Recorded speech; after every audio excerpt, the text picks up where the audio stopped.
വിശ്വപ്രസിദ്ധ ചിത്രകാരൻ രാജാ രവിവർമ്മയുടെ സ്മാരകത്തോട് അനാദരവ്. കിളിമാനൂർ രാജാ രവിവർമ്മ സ്കൂളിന് സമീപമുള്ള സാംസ്കാരിക നിലയവും ആർട്ട് ഗ്യാലറിയുമാണ് ഭരണാധികാരികളുടെ അവഗണനയെ തുടർന്ന് നാശോന്മുഖമാകുന്നത്. രാജാ രവിവർമ്മയുടെ 176ാമത് ജന്മദിനം നാളെ ആഘോഷിക്കാനിരിക്കെയാണ് ഈ ദുരവസ്ഥ. വിനോദസഞ്ചാരികൾക്കും ചിത്രകലയോട് ആഭിമുഖ്യമുള്ളവർക്കും പ്രിയപ്പെട്ട ഇടമായിരുന്നു ഒരു കാലത്ത് രാജാ രവിവർമ്മ സാംസ്കാരിക നിലയം. തൃശൂർ ലളിതകലാ അക്കാദമിക്കാണ് സാംസ്കാരിക നിലയത്തിന്റെ ചുമതല.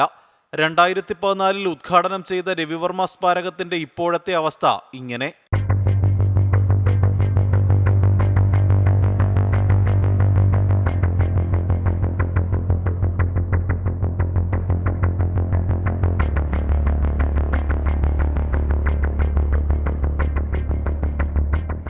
സാംസ്കാരിക നിലയത്തിലെ പ്രധാന ആകർഷണമായ ആർട്ട് ഗ്യാലറി കാടുകയറി നശിക്കുന്നു.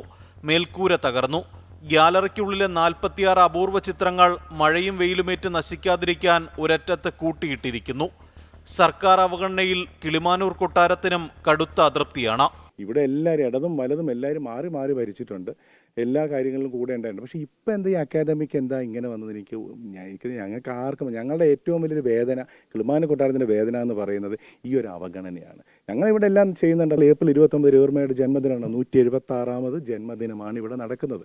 കഴിഞ്ഞ വർഷം 175ാമത് ജന്മദിനം ബഹുമാനപ്പെട്ട ഗവർണർജിയാണ് ഇവിടെ വന്ന് വളരെ വിപുലമായിട്ട് ചെയ്തതാണ്. അപ്പോഴും അക്കാദമി അനങ്ങിയിട്ടില്ല.